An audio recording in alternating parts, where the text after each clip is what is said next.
pas mauvais, c'était très mauvais. Voilà, exactement. Reprenons. T'as pas une gueule de porte-bonheur. Vous savez, les avis, c'est comme les trous du cul. Tout le monde en a un. Bienvenue tout le monde à After Eight, épisode 55. After Eight est un talk show qui déconstruit la pop culture, on y parle de tout. Ciné, comics, séries, bouquins. Et aujourd'hui, on va parler, pas un monument de notre enfance, pas un monument de la pop culture, un monument de notre culture. On va parler de Dragon Ball. Et ouais, je sais que t'es en train de le squatter à l'autre bout de la planète. Benjamin François, est-ce que tu te sens Dragon Ball aujourd'hui ? Ah ben je me sens très Dragon Ball en ce moment.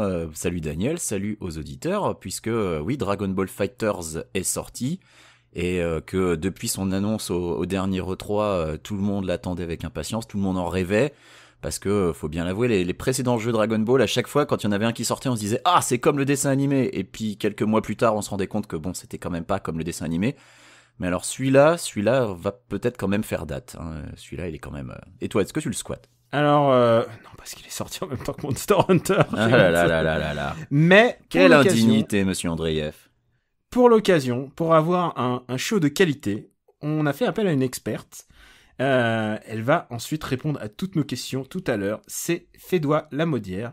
Et tu la connais sûrement, puisque c'est elle qui met les mots dans la bouche de Son Goku et des autres, puisqu'elle est traductrice de Dragon Ball. Ce qui est un peu le métier qu'on a tous voulu faire quand on a appris du japonais, donc je m'identifie totalement à ce dream job. Et donc elle va nous éclairer sur Dragon Ball et sur l'actu Dragon Ball, et puis aussi savoir un peu qui est son personnage préféré, après tout on ne sait pas. Et mais avant ça, mon petit Quix, qu'est-ce qui t'est arrivé de intéressant cette semaine ?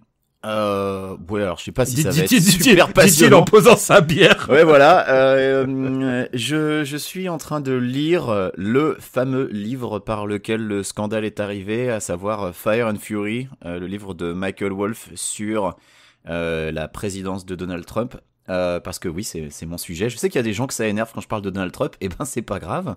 Moi, je me le farcis tous les jours, les gars, donc va falloir vous y faire.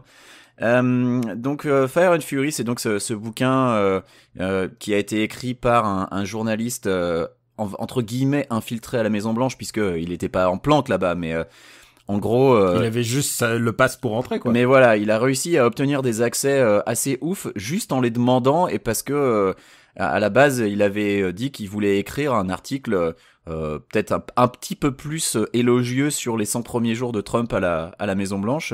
Et du coup, il a eu accès à tout. On l'a laissé se promener et écouter des conversations et discuter avec des gens sans que personne lui pose jamais de questions, chose dont lui-même se dit complètement épaté que ça ait pu être possible.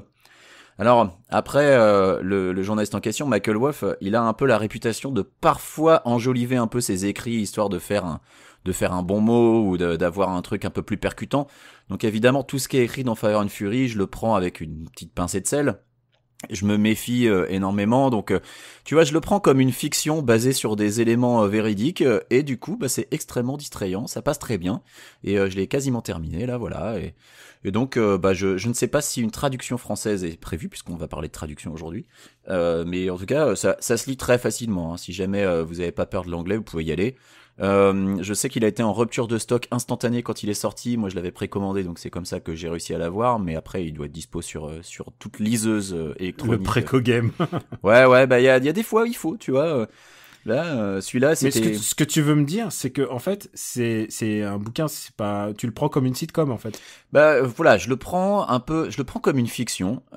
Et c'est vrai que c'est tellement ubuesque ce qui est raconté dedans que tu dis c'est pas possible que ça soit vrai, quoi. Mais tu sais que, en fait, le truc qui est un petit peu perturbant, c'est qu'il y a quelques éléments, des choses qui sont produites après que l'auteur ait rendu son manuscrit.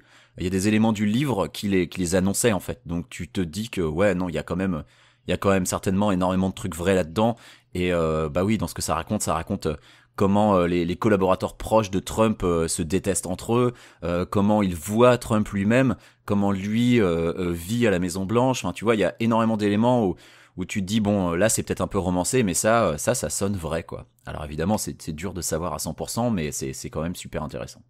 C'est un vrai problème compliqué, et pour les politologues, et pour les humoristes, parce que Parce que ce mec-là, tu vois, tu le laisses en plan, il se promènerait à poil dans la rue, le temps que tu te retournes, et que tu le dises à tes potes, et ben, il est en train de manger son caca. Donc, tu vois, il ensuite, fait toujours un truc. Il nierait le faire. Et il irait le faire. Écoute, moi, il y a beaucoup moins d'actu. Quoique, j'étais pour la première fois de ma vie au festival d'Angoulême. Et c'était assez réjouissant parce que c'était la première année où le manga était à l'honneur. Enfin, c'était pas la première. Ça fait plusieurs années quand même que le manga était non, à l'honneur. il y a eu une année où Tezuka est venu genre incognito et personne n'en avait rien à battre. Et puis ensuite, il y a eu une année spéciale manga où et ils ont mis un petit peu les mangas en avant. Là, quand même, ils ont fait 2 expos, une consacrée à Tezuka qui est très très belle. Si d'aventure tu passes par Angoulême cet été, non, même pas. Dans plutôt ce mois qui suit. Bah écoute, t'as une expo Tezuka incroyable avec que des planches de Tezuka et Dieu seul sait que les Japonais en général ils gardent les planches. On aura peut-être l'occasion de parler des planches de Dragon Ball, mais ouais, ils gardent toutes les planches et là pour une fois ils les ont sorties. Et il y a l'expo Urasawa qui elle va arriver à Paris pendant un petit laps de temps et on en a déjà parlé, mais Urasawa c'est le meilleur mangaka en activité pour moi et ça fait tellement plaisir de voir les planches de Pluto et de tous les autres. En fait, j'adore ce mec et de voir sa démarche de travail. Tu vois que il est pas arrivé là par hasard. Il a pas eu ses idées de scénar par hasard. Il y a vraiment une vraie démarche et c'est ça qui me rend Urasawa assez sympathique, surtout dans un monde, dans le monde manga où c'est dur de faire son choix. En fait, il y a vraiment beaucoup de choix. Mais peut-être qu'on aura l'occasion d'en reparler avec notre invité. Qu'est-ce que t'en penses? Bah je sais pas à qui tu poses la question là parce que tu m'as un peu perturbé.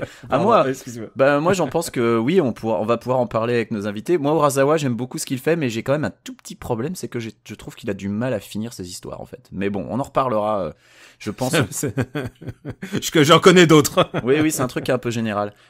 Écoute, oui, on va pouvoir en parler. Je voulais placer un mot sur le fait que cet après-midi il y a le Super Bowl, mais comme tous les ans, j'en ai rien à battre. Donc voilà, on va pouvoir passer à notre sujet.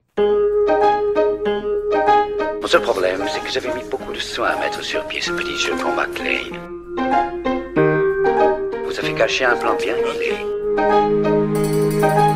Ouais. Et bah, puisqu'il est si bien huilé, ton plan, tu sais où tu peux te le carrer. Dragon Ball n'a jamais été autant dans l'actu. Il y a Dragon Ball Fighters que t'es en train de squatter, Benjamin. Ouais. Il y a Dragon Ball Super que tu ne regardes pas visiblement. Alors en fait si, j'en ai vu un bout, mais j'ai pas vu les bouts qu'il aurait fallu. Mais on va pouvoir en parler. Majin Buu. Et la voix que tu entends, c'est celle de Fedwa, qui est la traductrice de Dragon Ball. C'est elle qui met les mots dans la bouche de Son Goku. Et moi j'ai une question purement de fan. Et tu vas voir, c'est très spécifique au monde des traducteurs. C'est quand tu les traduis, ils te parlent dans quelle langue dans ta tête? Est-ce que tu entends la voix française qui est quand même vraiment importante ou est-ce que tu t'entends le japonais? J'entends la voix japonaise. T'entends la voix japonaise. Ouais. Et du coup alors parce que ça qui m'a toujours troublé, c'est que Son Goku en français, il a une voix genre super couillue. c'est Patrick Borg en français, alors que la voix japonaise, Masako Nosawa, c'est plus haut perché, on va dire. C'est vraiment une vieille dame. Oui, elle a plus de 80 ans maintenant. Et dis-moi alors, toi, Dragon Ball Super, comment, c'est quoi pour toi l'actu sur Dragon Ball Super?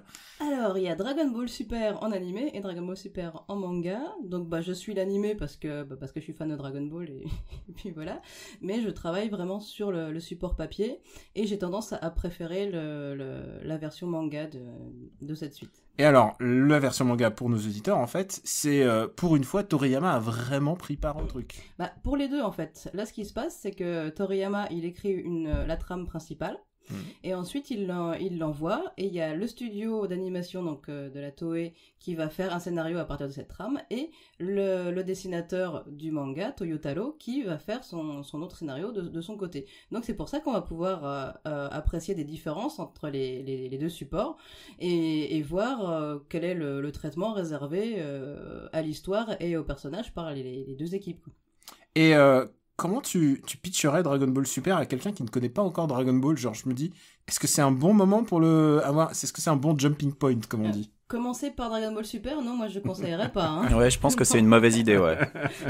Parce que moi je me dis, c'est aussi pour les nouveaux gamins, la nouvelle génération. Oui, ouais. oui, on a surtout sur le début de la série, il y avait une petite polémique en disant on dirait qu'ils ont voulu faire un scénario un peu plus enfantin, plus abordable pour les gamins, pour essayer d'attirer un nouveau public plus jeune. Et puis nous, les vieux de la vieille, on était là, ouais, non, mais plus de fanservice, s'il vous plaît. Et finalement, ils ont eu plein de fanservice, en fait. Oui, il y a eu pas mal de fanservice. Surtout dans l'arc... je sais pas si on peut spoiler. Tu sais, les gens, maintenant, ils ont Internet. Genre, je pense que le mec qui suit Dragon Ball Super, il est au courant. Donc voilà, l'arc Trunks du futur était Ah, quand même... ah ben je savais pas, voilà. Non, mais il s'appelle l'arc Trunks du futur, tu vois. Oui, bon, ok. Ouais. Et je pense que ça va être finalement un personnage du DLC de Dragon Ball Fighters. Oh, ce serait bien. Bah ça c'est pas impossible parce qu'il y a des persos de Dragon Ball Fighters, moi je les connais pas, je suis pas encore là dans Dragon Ball Super donc ça va être compliqué. Oui, il y a Beerus. Alors Beerus je connais, parce qu'en fait voilà, comme je disais à Daniel, j'ai regardé ce qu'il fallait pas regarder, j'ai regardé toute la partie Dragon Ball Super qui est déjà dans les 2 films Ah voilà, Beerus et Résurrection de Freezer, voilà, donc je me suis tapé genre 30 épisodes pour rien. Ouais, moi j'ai pas qui existe en 2 films. Voilà. Oui, 2 films cinéma. Et du coup... et ça raconte exactement la même chose, j'ai l'impression, je suis pas l'impression qu'il y ait beaucoup plus... Avec moins de moyens, donc... Ouais, avec moins joli, c'est pas joli, et en plus, il y a le temps Dragon Ball qui fait que les gens, ils se parlent pendant 10 minutes avant de se taper, donc évidemment, c'est un peu plus compliqué. Alors, il faut que j'explique un truc à Fédois, c'est que Benjamin, que tu entends, est un complétiste fou. C'est-à-dire que même si on lui avait dit « Ne regarde pas ces épisodes », il les aurait quand même regardés, et il aurait quand même regardé les films, et il aurait tout fait dans l'ordre. C'est... Ensuite, il va lire les animés comics. Oui, voilà, alors, les animés comics, c'est vraiment un truc que j'ai jamais compris, perso. Alors ça, je n'ai jamais compris l'intérêt d'un animé comics. Moi, je regarde le film ou l'animé, mais je vais pas lire un animé comics. Alors moi, c'est vraiment un truc qui me dépasse. Je peux t'en donner un. Je suis la vieille génération des fans de Dragon Ball, celle où Internet n'existait pas. Et on avait vraiment que ce qu'on trouvait à Junku, à Tokyo-Do. Donc tu lisais l'animé comics parce que tu pouvais pas voir le film.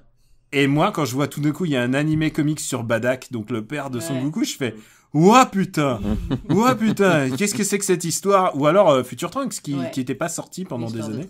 On va expliquer vite fait ce qu'est un animé comique pour les gens qui seraient pas au courant en fait. C'est que c'est des captures d'écran soit d'un film ou d'une série télé qui sont ensuite retranscrites en bande dessinée. Donc en fait c'est des captures mais vraiment brutes de fonderie avec des bulles dessus. Voilà. Mais il faisait beaucoup ça à l'époque. Ça se faisait énormément. Club Dorothée faisait ça, mais... Dorothée Magazine. Dorothée Magazine, ouais. Moi, je lisais Ulysse 31, qui était visiblement un truc c'était du décalque de Screen Caps. Mais c'était... encore pire. J'ai appris le français dessus, donc... Ah oui. Ah non, ils étaient plutôt pas mal, hein. J'ai aucune nostalgie par rapport au fait que j'ai appris le français dessus, mais ils étaient pas moches. Mais c'est vrai que le problème des Screen Caps, c'est souvent que ça rend pas hommage ni au travail des animateurs, mais surtout à tous les talents. Pour revenir à Dragon Ball Super, donc comme l'a dit Fédois, c'est pas le meilleur moment pour démarrer la série parce que on peut le dire, ça reprend immédiatement après la fin de Dragon Ball Z.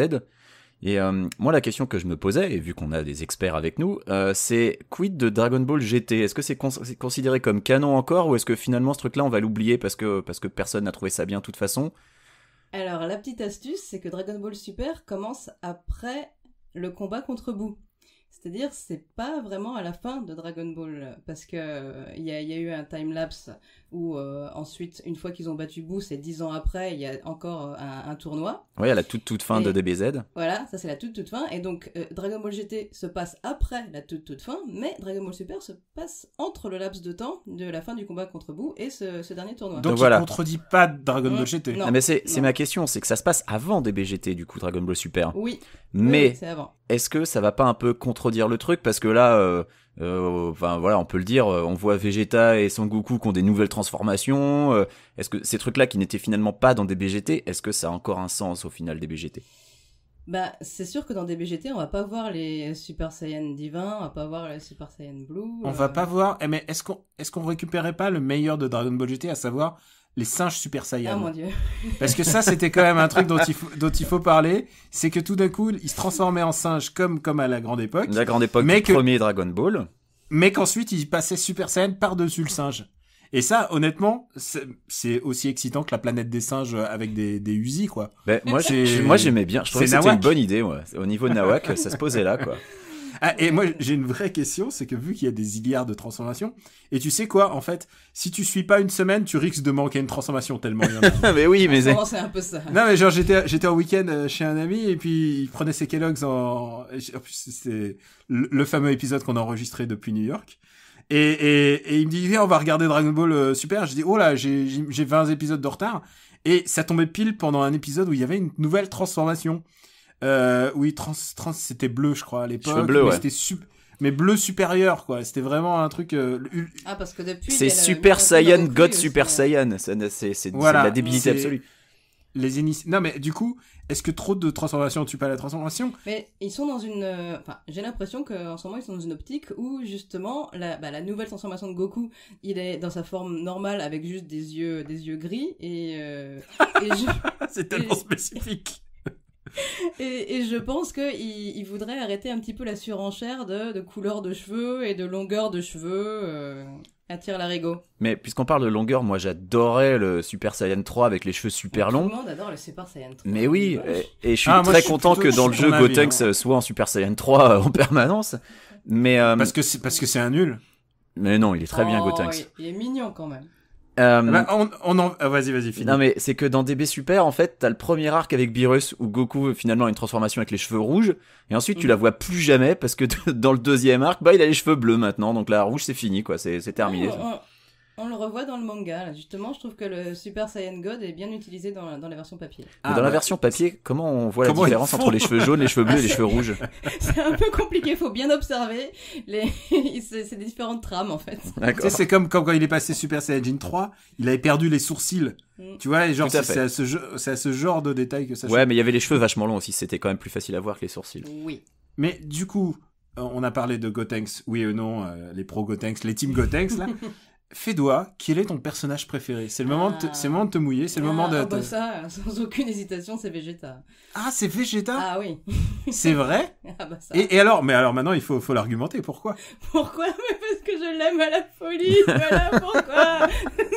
Tu es vraiment team Vegeta de cœur et tout? Ah ouais. Mais depuis sa première apparition? Oui.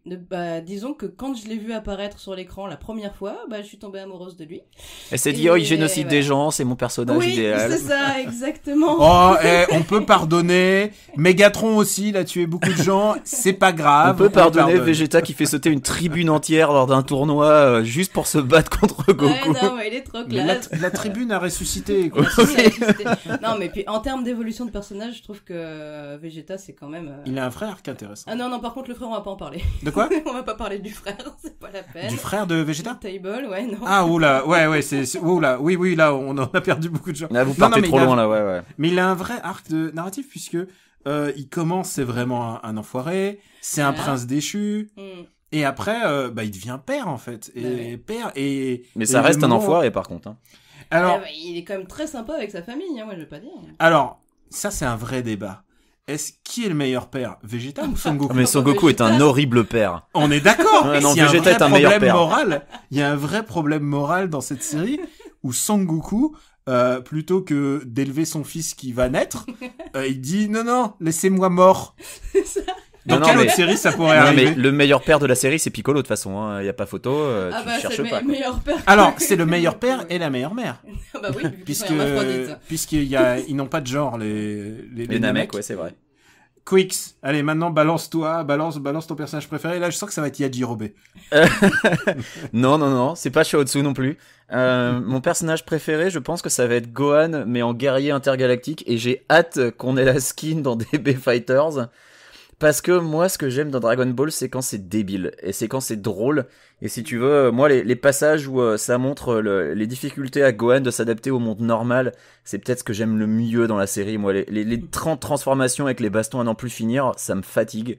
Moi, j'aime bien quand Dragon Ball se rappelle que Dragon Ball, c'est drôle à la base. Et c'est pour ça que Gohan en guerrier intergalactique, moi, je l'adore. Je l'aime beaucoup. Et puis voilà, avec son petit couple avec Videl, je trouve que ça me faisait plaisir, moi, de voir ça. T'as assez raison, mais j'ai l'impression que les fans à la fois demandent et des vannes, et du sérieux, et de la nostalgie. En fait, les fans demandent à peu près toutes les facettes de Dragon Ball en même temps. Et c'est très compliqué, surtout pour une série qui finalement s'est arrêtée il y a une quinzaine d'années. Oui. Il faut que je balance mon personnage préféré. Je l'ai balancé dans Gaijin Dash et Mouloud m'a regardé avec des gros yeux en me disant je ne te suis pas là-dessus parce que lui évidemment il est team Vegeta. Mais bien sûr. Moi je suis très team Piccolo. Mais Je oui. pense que Piccolo il est à la fois un bon père de substitution. C'est ce qu'il a été quand Son Goku a préféré mourir et s'entraîner au paradis. Non mais tu le vois bien, même quand Gohan se prend une branlée, Son Goku il regarde genre mais c'est pas grave, il va s'énerver, il va gagner, et Piccolo il en peut plus quoi, il tient pas quoi. Oui, c'est ça. Et tu te rends compte qu'il se demande pourquoi son père n'intervient pas. Et en plus, il y a un truc où j'ai un relationnel très particulier avec ce personnage, puisque, comme moi, c'est un fils d'immigré, puisqu'il est né sur Terre, mais au fond, c'est un Namek. Et ça, c'est un truc que j'ai toujours aimé dans ce manga, c'est que le moment où Piccolo arrive sur la planète, il y a un truc super familier, en même temps, il y a jamais mis les pieds, et ça m'a toujours étonné qu'un japonais comme Toriyama ait Et il faut dire, leur acceptation la perception des étrangers au Japon est très très bizarre. On va pas dire Mr. Popo, mais ce que je veux dire, c'est qu'un mec comme Toriyama, donc qui voilà, un auteur, a eu l'intelligence d'avoir un personnage comme Piccolo et qui en même temps revient sur sa terre à lui et qui arrive à avoir des moments aussi touchants. Et pour ma part, c'est mon moment préféré de tout Dragon Ball, c'est le moment où Piccolo arrive sur cette terre, quoi. C'est un moment assez unique, c'est un moment où ça se tape pas et il est juste en train de regarder le monde en train de se détruire, puisqu'il il vient juste pour la destruction de sa planète. Sympa. Et toi, Fédois, il faut choisir un moment, et tu peux même en choisir deux si tu veux, mais vraiment, allez. Un moment qui m'a marqué dans ouais, Dragon Ball. Ton moment Dragon Ball. Ah, c'est super dur, parce que il y en a tellement. Mais ouais, bon bah ouais, l'arrivée de Vegeta restera. L'arrivée, genre quand il arrive dans sa petite boule spatiale. Là. Alors pas la première fois qu'on le voit où il est en train de bouffer un extraterrestre. C'est vrai que la première fois qu'on le voit, c'est parce qu'il mange une anguille de l'espace. Ouais. Mais en même temps, ça lui donne un petit côté alpha quand même. Genre le mec il mange tout cru son lézard. Mais ouais, le premier combat de Goku contre Vegeta, c'est mon combat préféré. Ouais. C'est assez épique.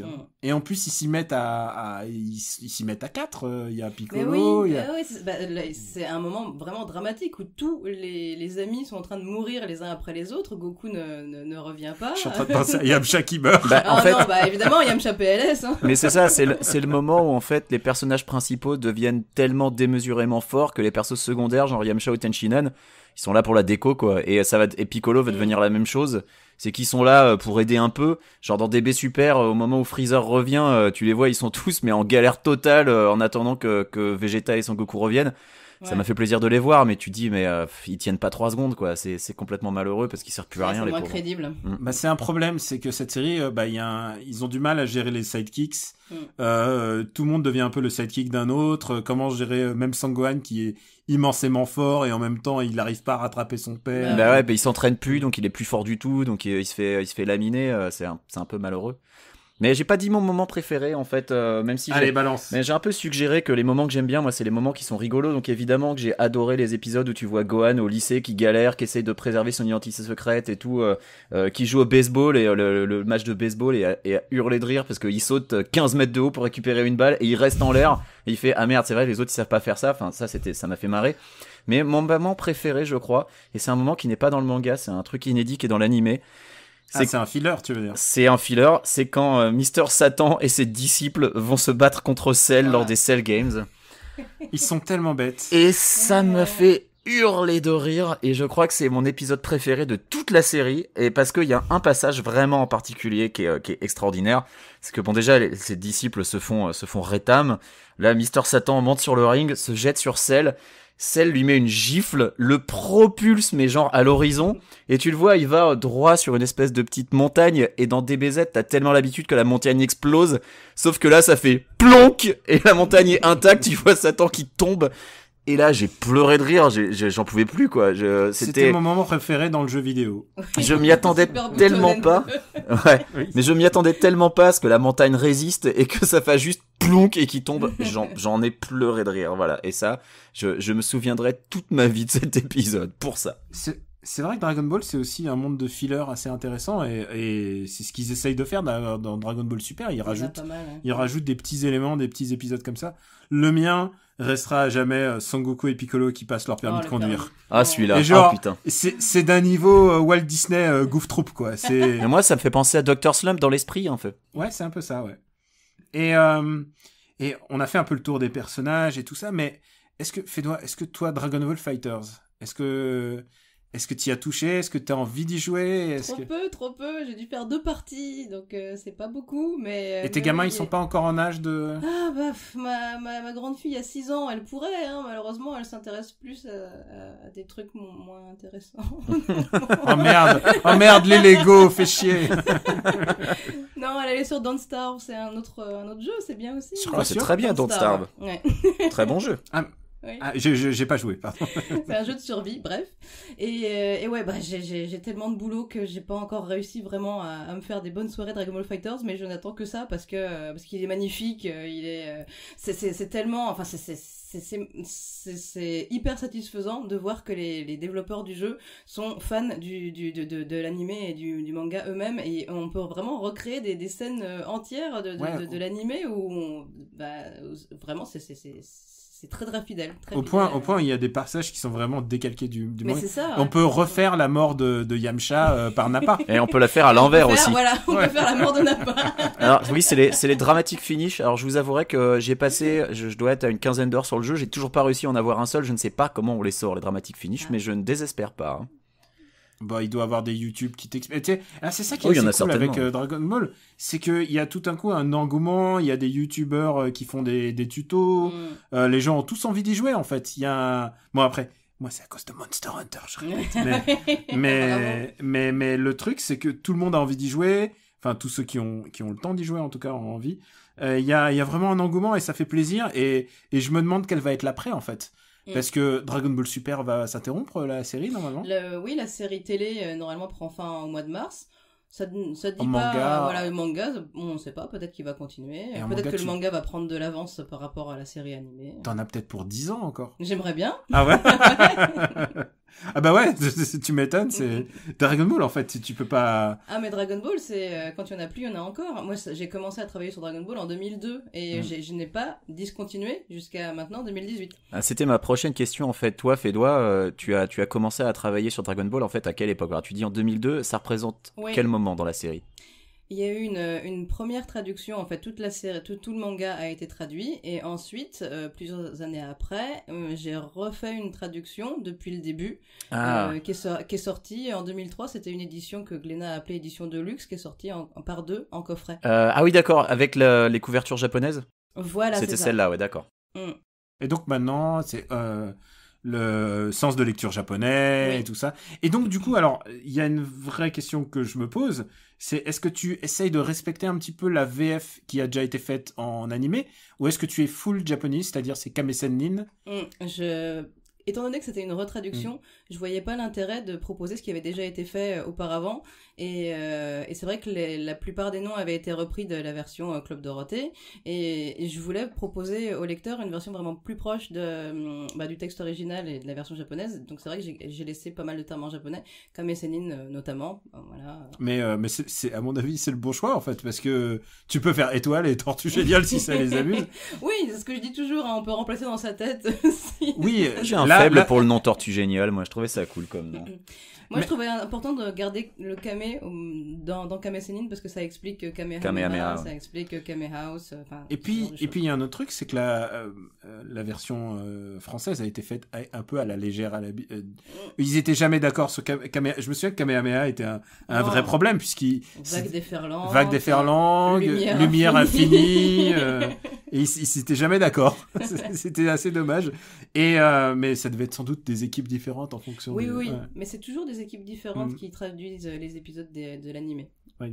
J'ai fait moi-même du sous-titrage. Je sais que parfois il y a des espèces de pas de conflits d'intérêts, mais genre des teams différentes qui s'entrechoquent et que t'es obligé parfois de repasser derrière quelqu'un d'autre ou voilà. Ça doit pas être évident. Bah surtout avec Dragon Ball parce que c'est une série que tout le monde connaît et qui a ses fans, doit avoir ses fans hardcore. Ah oui, non mais attends, mais il y a des fans hardcore de Dragon Ball sur les forums qui s'écharpent pour savoir qui de Goku SSJSS est plus fort que Beerus ou que un autre perso. Enfin, les mecs, mais ils se prennent la tête sur des trucs comme ça, quoi. Ouais, alors ça m'intéresse pas, par contre, savoir qui est la plus grosse. Ah, c'est con parce qu'on voulait se terminer là-dessus. Non mais alors. On voulait terminer là-dessus. Alors, faut qu'on soit clair sur les choses. Qui est l'humain le plus fort? L'humain le plus fort, moi je dirais Krillin. C'est Krillin, ça va être Krillin, ouais. C'est Krillin, mais est-ce que Krillin est humain alors qu'il n'a pas de nez? C'est un humain qui n'a pas de nez. C'est un humain quand même. Mais je sais pas, est-ce que Tenshinhan... Mais Tenshinhan, il a 3 yeux, alors si tu veux. Non mais oui, est-ce que... Terrien, humain, Et dans Dragon Ball... Il y a quand même plein de personnages qui sont zoomorphes. C'est vrai que oui, il y a... C'est vrai. mais du coup, c'est très difficile. Mais j'imagine les mecs en forum en train de se battre. Parce que est-ce que Chaozu est complètement humain, techniquement? On sait pas, quoi. Est-ce que Oolong est humain? Oui, voilà, Oolong... Mais c'est ça l'avantage de... Pilaf. Alors vous pourrez retrouver toutes ces informations dans le Dragon Ball Landmark, qui est un guide officiel qui est sorti fin 2017. Ou que tu as traduit. Que j'ai traduit. Oui, il doit y avoir des petites échelles de valeur et tout ça. J'ai un contre-argument à l'argument Krillin humain le plus fort, c'est 18. Qui maintenant est humaine et techniquement je pense qu'elle rétame Krillin sans trop de difficulté. Elle est toujours cyborg, hein. A priori, non, puisque Shenron en a fait une humaine. Ah non, Shenron, il pouvait pas la rendre humaine, il a juste ôté les explosifs qui étaient dans son corps. Mais attends, mais ils ont un bébé, quoi. C'est juste, mais parce que c'est une cyborg, elle a comme une base humaine. Krillin aurait un sexe je refuse cette réponse. Ah, c'est tellement japonais. Oui, voilà. Mais après, si on se penche sur... D'abord, on avait parlé de la paternité chez Son Goku. Mais moi, il y a un truc qui m'a toujours, à chaque fois, je me dis, les gens, ils peuvent détruire des planètes, des galaxies et tout ça. Mais moi, le pouvoir qui m'impressionne le plus, c'est que Son Goku et Piccolo peuvent faire apparaître des kimonos de leurs mains. Comment ils font? C'est un pouvoir Namek, oui. Et c'est pratique, Comment il fait pour générer des atomes? Comment tu fais pour faire des atomes de vêtements qui soient... Ils font des boules d'énergie, Daniel, c'est la même chose. Ah non, je suis désolé, une boule d'énergie, pour moi, ça me paraît beaucoup plus cohérent. Une boule d'énergie qui sort de la main que un kimono entier avec le logo de ton entraîneur. Comment tu fais apparaître ça? Et une épée aussi. Et une épée. Mais qu'est-ce que t'en sais qu'en fait ça se trouve ils se téléportent super vite, qu'ils vont choper un truc dans la buanderie de Kame Sennin et qu'ils reviennent, voilà. Je suis catégorique, j'ai vu ça.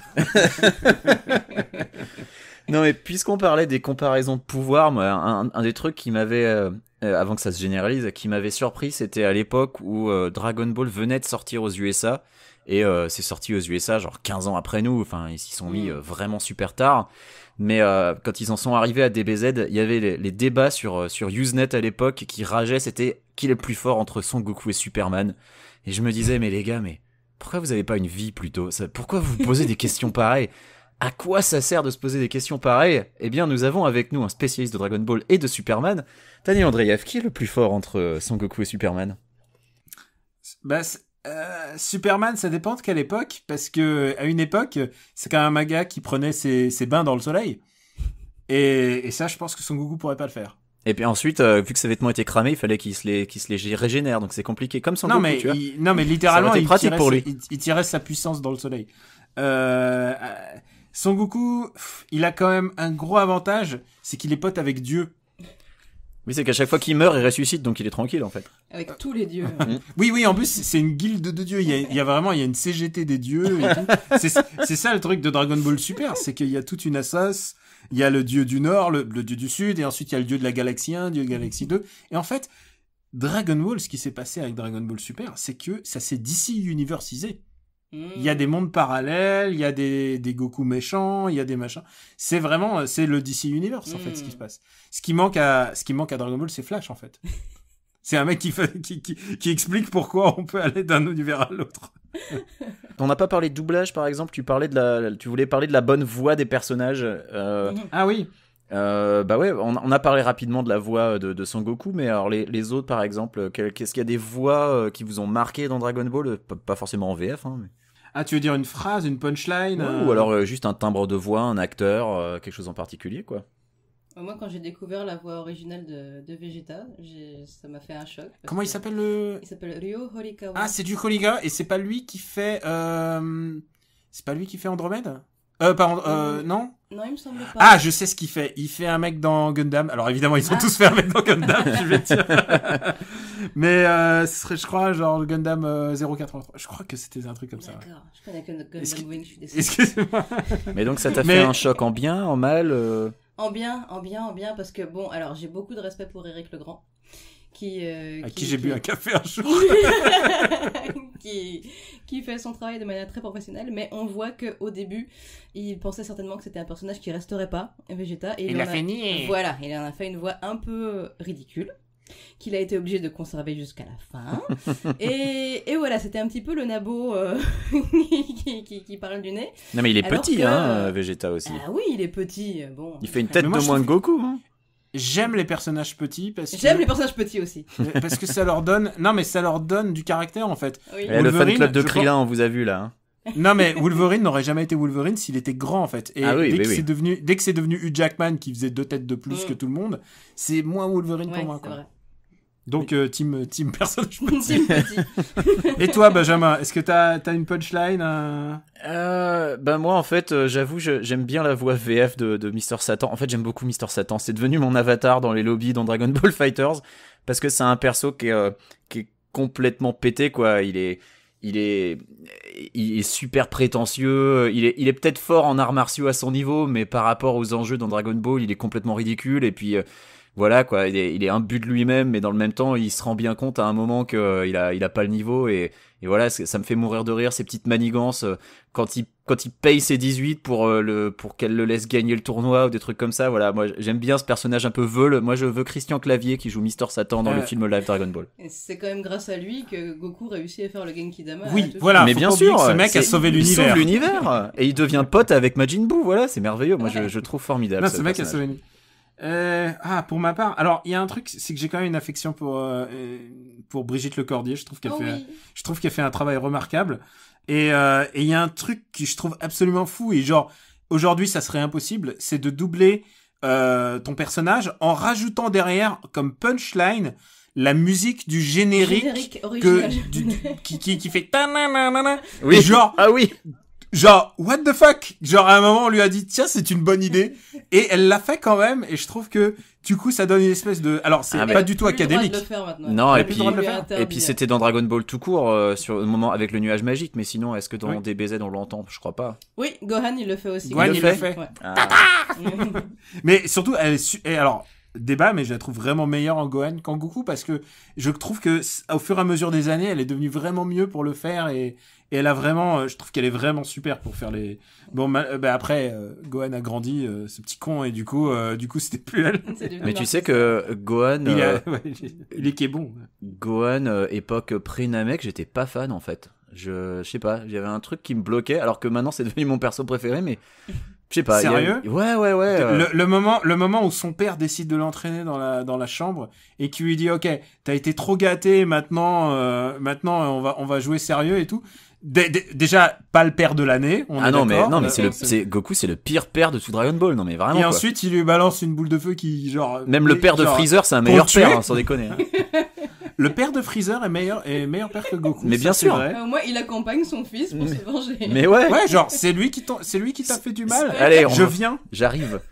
Non mais ouais, mais Goku est terrifiant. Gohan pré-Cell Games, en fait, j'étais pas super fan, mais après j'avoue que quand ils sortent de la salle de l'esprit du temps et que ils sont en...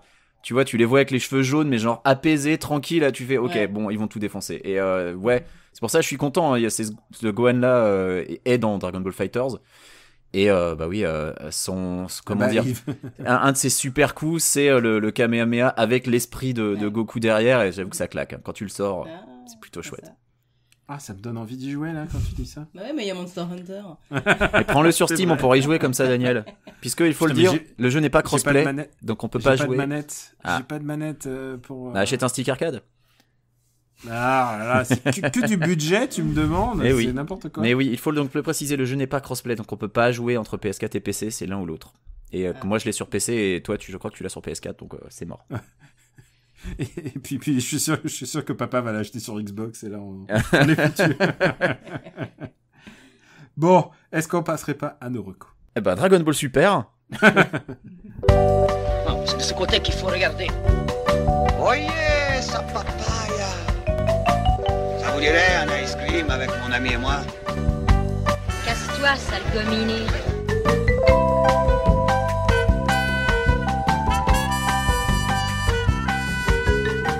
After Eight est un titre trompeur parce qu'à la fin, on balance nos recommandations. T'as vu, Fédois, on n'est pas des haters, hein. T'as vu, on est... C'est tout doux, en fait. Ah non, mais la hate est très survendue, en fait. Mais peut-être qu'on a gardé la hate pour quand on sera que tous les deux, parce que finalement on a fait assez court, hein. On pourra hater plus tard. on voulait pas heurter notre invité. En même temps, il n'y a pas de hate sur Dragon Ball. Non, c'est difficile. Et même quand on n'aime pas des trucs, en fait, ça nous fait rire. Donc... Et je te dis ça, alors je vous fais une confidence les gars, j'ai un costume cosplay de Piccolo.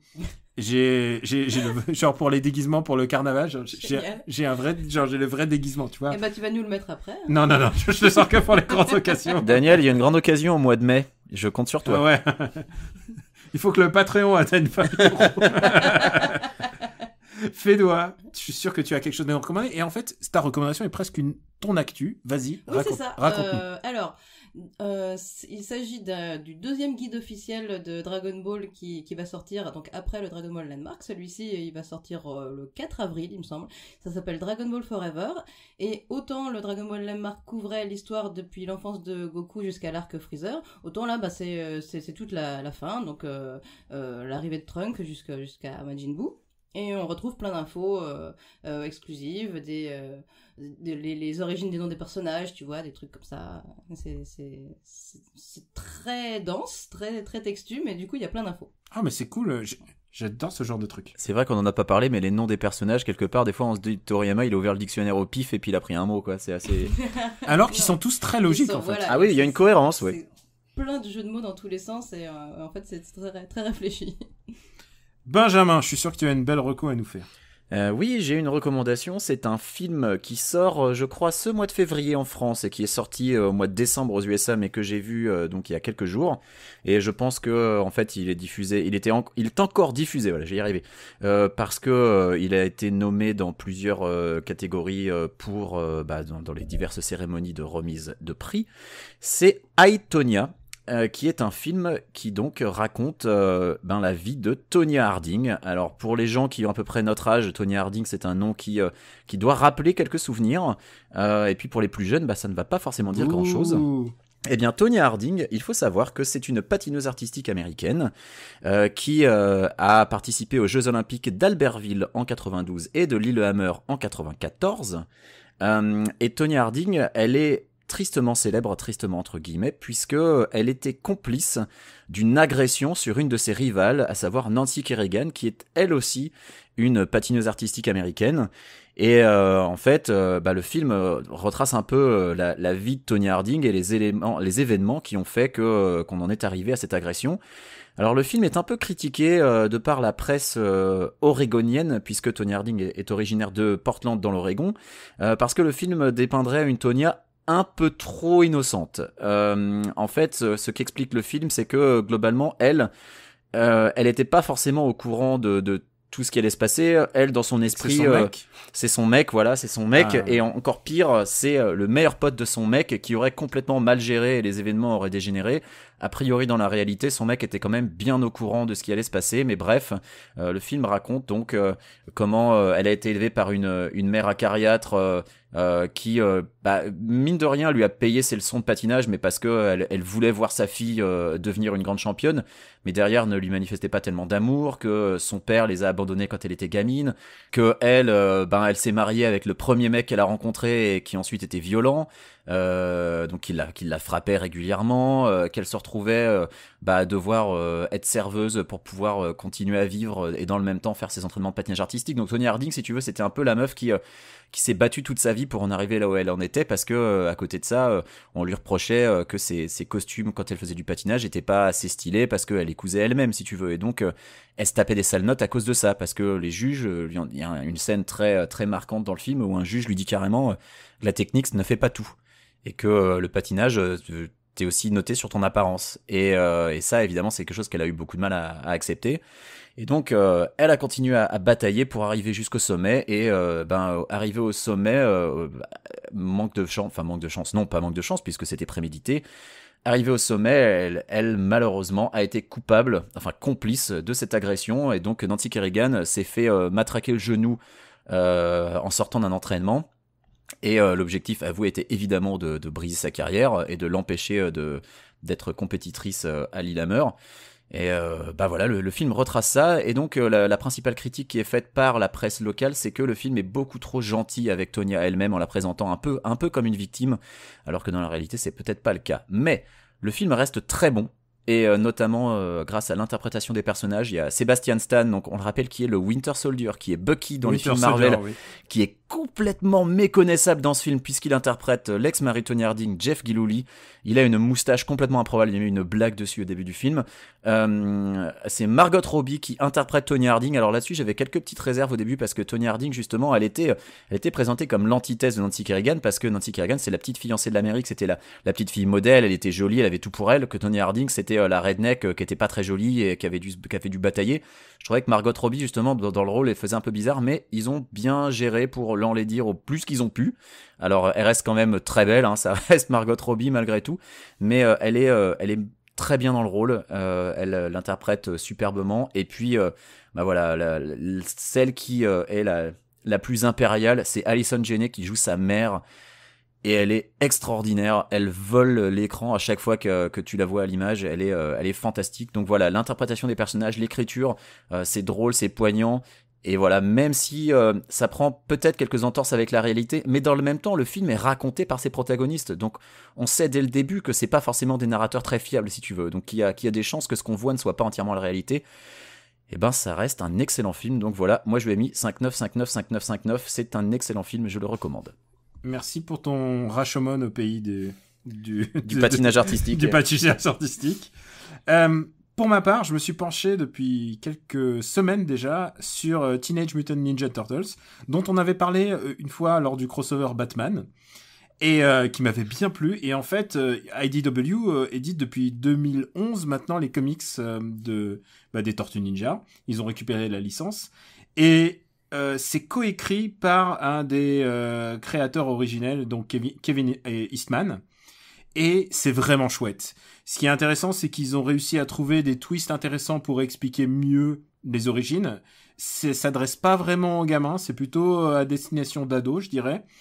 Et maintenant, il y a environ 160 comics sortis et 70 dans la série centrale, mais il y a plein de petits, tu sais, tout d'un coup, les tortues, elles vont partir dans l'espace, et puis ça va être un arc dans l'espace. Tout d'un coup, ils vont partir dans le temps, et c'est Turtles in Time. Il y a un vrai arc Turtles in Time. Il y a des crossovers assez inattendus comme Turtles avec les Ghostbusters. Il y en a un avec Usagi Yojimbo. Donc c'est vraiment des choses on s'y attend pas vraiment. Et ce qui est intéressant, c'est que ils essayent d'aller dans des directions dans lesquelles la série ne pouvait pas aller, puisque c'était destiné vraiment aux gamins. Elle tente par exemple le fait que il y a de la mésentente entre les frères, qu'il y a peut-être l'un d'eux qui peut mourir. Il y a que leur père, c'est leur père, donc Splinter est leur père, mais en même temps c'est aussi leur coach, et donc du coup c'est leur piccolo, quoi. C'est leur piccolo. Ils peuvent avoir des désaccords avec lui. Il y a des moments où tu vas voir les origines de Shredder, il y a vraiment des choses qui sont qui poussent très très loin en fait le Turtleverse en fait. Et des choses qui sont expliquées qui n'ont jamais vraiment été expliquées. Krang, il y a tout un arc pour développer Krang, et en fait finalement sans spoiler vraiment, mais Krang sera jugé comme un criminel de guerre puisque finalement il a fait un génocide sur sa planète. Il y a plein d'idées vraiment intéressantes. J'ai pris vraiment mon pied à lire tout ça. Alors ça se lit pas vite évidemment. J'ai lu plus de 160 comics en tout. Et j'oubliais aussi le rôle de Kazé et de April sont vraiment très intéressants ce coup-ci. Kazé, il y a vraiment un background vraiment intéressant sur le fait que son père était brutal avec lui et donc ça explique aussi son emploi de la violence. April est vraiment, c'est pas juste une faire-valoir, c'est une scientifique dans celui-là. Il y a vraiment des choses intéressantes et alors ça c'est un hasard, je l'ai appris juste avant l'enregistrement. Ça sera édité en France en mars. On en reparlera peut-être à ce moment-là. Mais voilà, c'est le coup du hasard, c'est que juste au moment où je tweete que ça y est, j'ai fini mon run, et ben ça y est, ça sort en France. Donc c'est vraiment un comics de qualité et je le recommande. Tu vois, genre si t'as pas envie d'offrir des super-héros, mais en même temps des figures un peu qui te sont familières et en même temps t'as envie de les redécouvrir. C'est vraiment un beaucoup de twists intéressants sur ce que tu croyais connaître en fait. Et j'aime bien la profondeur dans laquelle ça va dans le mythe en fait. Il se contente pas juste de dire bah c'est cool d'être une tortue et de manger des pizzas, mais ce qui est cool à la fois. Mais ça va assez profondément dans le mythe, donc j'ai vraiment vraiment beaucoup aimé ça. Et il y a des petits flashbacks dans le Japon puisque dans une vie antérieure ils étaient Splinter était un samouraï, donc c'était assez cool en fait. Il y a des petits flashbacks dans le Japon ancien, sans que ça fasse trop brochette de fromage. Je parle sous le contrôle de Fédois.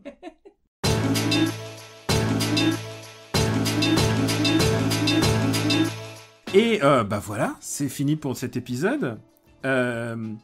Alors, Fédois, où peut-on te retrouver sur les internets? Tu as un... Oh, oui, vous pouvez me retrouver sur Twitter. Il y a mon identifiant, c'est @TI2FYH. Mince, j'ai totalement... Tu as fait une Camille Robotics. T'as essayé de les player, tu n'y es pas arrivé. On recommence. @TI2FYSHINDO. On va le mettre... Voilà. On va le mettre sur le site. Tifichindo. On l'écrira sur le site, ça sera plus simple. Eh ben oui, moi c'est Quix, KWYXZ, donc c'est très facile, contrairement au handler de Fédois. Et puis, sinon, oui, sur les forums de Gamecult, sur le site afterite.fr. On a un nouveau Parlement Luc en préparation. Ouais, on va mettre un choix sur la date pour l'enregistrer. Il y a un moment, il va falloir qu'on l'enregistre. On sait quel film on va faire. On sait quel film on va faire. Voilà. On n'a pas fait de sondage, mais on sait quel film. Non, mais moi j'ai reçu le DVD. Je suis prêt. Je suis prêt psychologiquement. Psychologiquement, je sais pas si quelque chose peut me préparer à ça, mais bon, on verra bien. Et donc voilà, c'est tout. C'est Twitter et Gamecult, et puis ce sera par là. On tisse beaucoup. À toi, Daniel. Et pour ma part, c'est Camille Robotics sur Twitter, Super Ciné Battle bien évidemment, MDR où on a repris la nouvelle saison avec que des films de merde pour commencer cette... je sais, toi c'est ce que je préfère. Ouais, mais tu sais quoi, c'est pas toi qui les regarde. Oui, mais moi je regarde ton bottom 3 à la fin. Hein. Tu sais qu'à l'Alpe d'Huez, il y a une journée, on a eu 4 comédies, c'était 4 comédies vraiment pas bien. Et tu sais, c'est vraiment les moments... Elles ont toutes eu des prix. Non, il y en a une qui a eu des prix, mais bon, je peux comprendre à la rigueur, mais il y a des trucs, oh là là, je peux pas en parler, il faut en refaire des MDR. Oh là là, c'est terrifiant. Et puis sinon, voilà, MDR, After Eight, Super Ciné Battle, et donc Parlement Luc, comme toi. Bien sûr. La phrase rituelle, c'est que vous pouvez retrouver After Eight sur after8.fr. Vous pouvez vous abonner sur iTunes ou sur votre device de podcast. Ah, on dit Apple Podcast en fait maintenant, j'oublie toujours. On dit plus iTunes, ouais. Voilà, je suis désolé. Je m'y fais pas, moi. Je suis un vieux, c'est ça.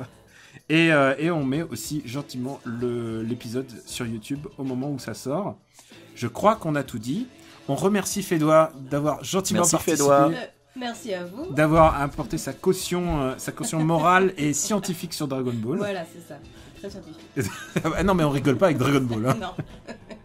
Et on vous donne rendez-vous pour un prochain épisode et on vous embrasse très fort. À bientôt, bisous. Ciao.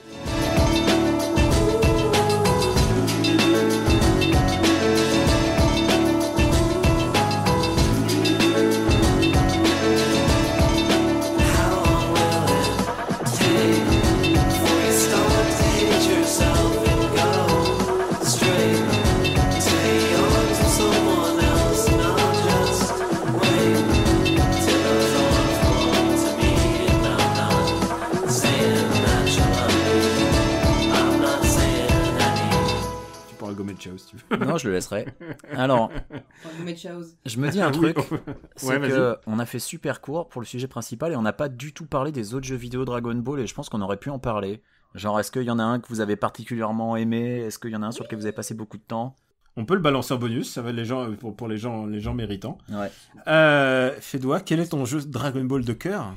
Mon jeu vidéo préféré, c'est Super Butoden 2 sur le Super 2 NES. Ouais. Ah, c'est très... Et high Bojack. five, c'est le mien aussi, vas-y. Ah bah voilà. Ben oui, celui avec Bojack et Zangia et bon, voilà. Mais Zangia, c'était vraiment son nom? Ah, Zangia, c'est son vrai nom, mais Ouais. dans la version française, il l'avait appelé Aki. Aki, oui, voilà. Aki. Mais tu sais pourquoi? C'est pour des histoires de manque de caractère, en fait. Ah oui. C'est pour ça que quand ils disaient capitale du Nord, ils auraient pas mis de capitale du Nord, ils l'appelaient ça Norsk. Ah. Il y a plein de trucs. Mais Ah, alors, non, mais alors pourquoi Bojack s'appelle Kujila? Parce que c'est pas forcément Je beaucoup plus Je court. sais pas. Alors, c'est quoi? Il y a des trucs, c'est Ouais, incompréhensible. ouais. Parfois, je regarde la boîte française avec beaucoup de nostalgie parce que on peut plus parler des jeux vidéo comme ça. Enfin, on aurait dit un mec qui découvre un jeu vidéo pour la première fois, il dit, je vais écrire le 4e de couverture de Dragon Ball sans rien connaître. Et Malheureusement, c'est j'aimais ça. bien un peu cette époque, genre insouciante en fait. Époque YOLO. moi je me rappelle le générique de fin où il remerciait Iggy et Crevette de Player One. Sérieux? Ouais, dans le générique de fin, ouais, quand tu termines Non. le mode story. Si. Tu rigoles ou quoi? Ah non, pas du tout. Tu termines le mode story de DB Super Butoden 2 et à la fin, ça remercie une liste de journalistes de la presse jeux vidéo française. Non, tu rigoles. Ah non, je rigole pas, non. C'est dinguissime. Le jeu VF, hein, bien sûr. Aujourd'hui, avec les approvals et les trucs comme ça, Oh là, ouais, c'est ça plus coûte possible. plus. T'aurais la Toei, t'aurais Bandai au cul et il te ferait la peau pour un truc comme ça. Et écoute, soit je trouve une vidéo YouTube qui le fait, soit je le retermine et je fais une capture de la vidéo de fin pour que tu puisses voir. Je sais pas si j'ai envie de voir ça. Et est-ce que j'ai l'air élitiste de dire que mon jeu Dragon Ball préféré, c'est sur NEC et c'est sur NEC PC Engine sur CD-ROM et c'est un jeu qui s'appelait Idai Naru Sangoku Densetsu. Oh. Et alors, c'est un jeu d'action où tu es Sangoku tout le temps, t'es le petit Sangoku. Et le truc qui est assez cool, c'est que tu choisis pas, c'est comme ce qu'ils ont fait ensuite sur les jeux avec les sparking et tout ça, c'est que tu choisis pas ta position à l'écran, mais tu choisis la distance. C'est-à-dire, si tu fais vers la gauche, tu t'éloignes du personnage, et si tu vas vers la droite, tu vas vers ton adversaire. Et surtout, ce qui est cool, c'est que c'est narré comme Sangoku qui raconte son histoire à Sangohan, en fait. Et du coup, c'est assez cool d'avoir cet angle de vue. Donc, Et puis il y a plusieurs époques en plus. Il y a Goku petit, il y a Goku adulte, si je me souviens bien. Il y a presque que du Goku petit, puisque les ennemis, c'est genre Tao Pai Pai. C'est tous ceux que t'as envie de voir, en fait. Piccolo, Je sais pas, mais là, je vois du ça va Freezer. jusqu'à- Hein. Ça va jusqu'à... Ah ouais. Il y a juste le combat de Freezer, et je crois que c'est tout. Ah, d'accord. Non, je vois Mais, Cell aussi. Ah ouais? Ouais. Ah non, attention, ne confonds pas Il est Idai bien Naru russe, ici. Sangoku Densetsu et Idai Naru Dragon Ball Densetsu qui couvre celui-là, il est sorti sur Saturn et PlayStation. Bah écoute, celui que je regarde là, c'est un long play PC Engine, Idai Naru Sangoku Densetsu, et il y a un combat avec Cell, hein. Ah, il fait le combat de Cell. Oh, Ouais. écoute, je me souvenais. Cell, ça doit être la fin, par contre. Ça va pas après Cell. Parce qu'en fait, il se concentrait vraiment sur Tao Pai Pai, sur tout ce qu'on a envie de voir. Et j'étais en train de penser à un Et truc. dans le générique de fin, on voit Videl. Oui, parce que il raconte l'histoire à... Ah, mais non, il raconte à Sangoten, en fait, du coup. Bah je sais pas, mais on voit Gohan adulte. Bon, après, ce qui est Ce qui est intéressant, oula, ce qui est intéressant, c'est que ce jeu en plus il a le dessin animé, il a le générique originel de Dragon Ball en dessin animé. Et à l'époque, c'était la fête quand t'avais un truc comme ça. Oui. Et en plus, il y a les musiques originales et donc c'est la fidélité absolue, quoi. Mais ça, on en a pas parlé des musiques, mais Dragon Ball Fighters, le fait que dans le pack, tu sais, le pack a genre $25 pour que t'aies la musique originale, sur les 11, il y a 7 génériques, quoi. Et il y a seulement 4 BGM, je suis dégoûté. Mais attends, 7 génériques, mais comment tu peux faire 7 génériques? Bah, t'as des génériques de films, t'as des génériques des BGT, enfin, je veux dire, les trucs dont personne n'a rien à foutre, quoi. Tout le monde voulait des BGM, et en fait, il y en a 4 sur les 11. Ah mince. Ah ouais, non, c'est la méga loose. Un peu, honnêtement, si t'as un combat, si tu te bats contre Freezer sur la musique de DBGT, c'est un truc à se flinguer. Non, mais... Moi, j'attends de pouvoir modder le jeu sur parce PC, que c'est la reine du karaoké. toutes les fois où on a le plus discuté parce qu'on se connaît en dehors du bingo, toutes les fois où on a le plus discuté avec Fédois, c'était en soirée karaoké. C'était les rares moments où elle reprenait sa respiration entre deux chansons de karaoké. Elle est imbattable. Je pense qu'elle a une bible. Elle est linkée directement sur la Jazz Rack, donc la SACEM japonaise. Et puisqu'on parle de BGM, vous savez que moi je suis un peu malheureux ici aux USA parce que je suis entouré de gens qui pensent que la soundtrack de Bruce Faulconer du premier Funimation dub, elle est supérieure à la soundtrack japonaise quand même. Oh non. Les mecs ils réclament un pack avec les musiques américaines quoi. On en est là quand même. Vous avez déjà vos voix américaines, s'il vous plaît. Non, déjà les voix américaines, Over 9000, d'accord. Mais le truc, c'est que les musiques de Shunsuke Kikuchi, elles sont tellement bien. Mais elles sont tellement iconiques. Mais genre, là, tu vois, là, on aurait dû faire tout le podcast. On va peut-être le faire en post-synchro. On va mettre sur la musique de Shunsuke. Genre, c'est tellement puissant. J'aimerais bien, mais si on fait ça, on va se faire striker, vraiment. On va se faire striker, vraiment. Ah ouais. On peut les chanter nous-mêmes. Ah mais en fait c'est vrai que il y a des gros...